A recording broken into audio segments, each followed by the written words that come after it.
voitures qui ont fait des têtes à queue, surtout sur les routes secondaires qui ne parviennent pas à progresser. On voit des conducteurs ou des conductrices qui sont crispés sur leur volant et qui évidemment n'ont pas l'habitude de ces conditions de circulation.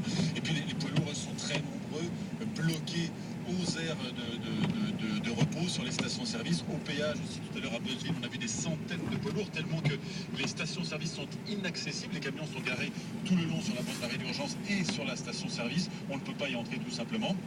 Certains d'entre eux, comme Patrick, qui était parti hier d'Italie, originaire de Chambéry. Patrick, 24 ans, qui est chauffeur routier. Il a l'habitude, étant natif de Savoie, de la neige. Il me disait tout à l'heure, 2 cm de neige, c'est quand même bizarre de nous bloquer. En même temps, certains de ses confrères sont en travers ou sur le bas-côté. Ils ne peuvent plus avancer. Donc, il comprenait en même temps qu'on les bloquait ici, au moins jusqu'à 22h. Les gendarmes venaient de lui dire qu'il était coincé jusqu'à 22h. Donc, la circulation, effectivement, dans le Calvados, en vigilance rouge-neige maintenant, est toujours difficile. Sébastien Paour, envoyé spécial hivernal de France Info, donc dans le Calvados. Voyons maintenant les difficultés sur les rails. Et je me retourne vers Jean-Baptiste Bourgeon. Donc déjà dans le Nord, parce que le préfet nous disait, directeur de cabinet, il y a dans les grandes lignes beaucoup de difficultés. Oui, tout à fait. Aucun train ne circule au départ et à l'arrivée de Lille. Le trafic TER et Intercité est très perturbé dans le Nord-Pas-de-Calais et en Picardie. Aucun train ne circule non plus dans tout le département de la Manche. Enfin, tous les trains Thalys et Eurostar sont annulés. Et en Ile-de-France, parce que c'est compliqué là aussi pour se déplacer. Oui, tout à fait, tellement compliqué que la SNCF déconseille à tous les franciliens de rejoindre la capitale sur le RER A. Toujours aucun train ne circule entre Val-de-Fontenay et Marne-la-Vallée. RER B, trafic toujours interrompu là aussi entre Robinson et Bourg-la-Reine. Selon la RATP, le trafic devrait reprendre en début d'après-midi sur ces 2 lignes.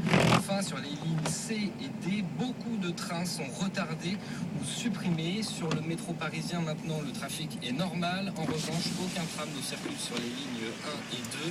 Et sur le réseau des bus, vous l'imaginez, la moitié des lignes d'Île-de-France sont interrompues. Enfin, pour tout renseignement, un numéro vert a été mis en place par la RATP, c'est le 0800 810 820. Et pour conclure ce tour d'horizon, le point sur le trafic aérien. Beaucoup de vols annulés. Yann Galli, vous êtes à Roissy pour France Info. Oui, au moins un quart du vol annulé à l'aéroport de Roissy, Charles de Gaulle, et peut-être 1% du vol annulé à l'aéroport d'Orly. Alors, précision tout neuf, il nous a fallu près d'une heure et demie ce matin pour faire le trajet entre Paris et l'aéroport de Roissy. Sur l'autoroute 1, il y avait encore quelques belles plaques de verglas et une couche de neige boueuse. Du coup, les voitures roulent au ralenti sur plusieurs kilomètres. Donc, prenez vos précautions si vous devez prendre l'avion aujourd'hui, notamment à Roissy. Alors le trafic aérien, comme vous dit, est assez perturbé, environ 240 vols annulés à l'aéroport de Roissy, et puis des annulations de dernière minute également. On a vu des gens faire la queue là au guichet d'Air France KLM avec des annulations de dernière minute à cause des intempéries. Le trafic aérien est régulièrement interrompu à intervalles réguliers, car il faut déneiger les pistes, sachant que la neige continue à tomber sur la région parisienne. Et puis des retards, de retard, jusqu'à 1 heure de retard sur certains vols, car il faut non seulement déneiger les pistes, mais aussi dégeler les ailes des avions avant le décollage. Et puis à Orly ce matin, les 2 pistes sur 3 ont été carrément fermées pendant plus d'1 heure. Et on nous a signalé également qu'un avion avait fait une sortie de piste à l'atterrissage, mais sans gravité.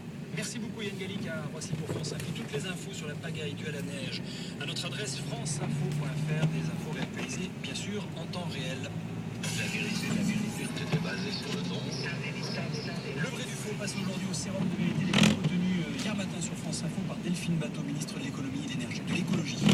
Pour ce qui concerne la France, je pense qu'on aura durablement besoin d'une part de nucléaire, qui est une énergie décarbonée. Énergie décarbonée, autrement dit, selon Delphine Bateau, l'énergie nucléaire ne produirait pas de gaz à effet de serre. Vrai ou faux, Gilles Allais ? Eh bien c'est faux, car le nucléaire, ce ne sont pas que les centrales, c'est toute une filière. Il faut extraire l'uranium.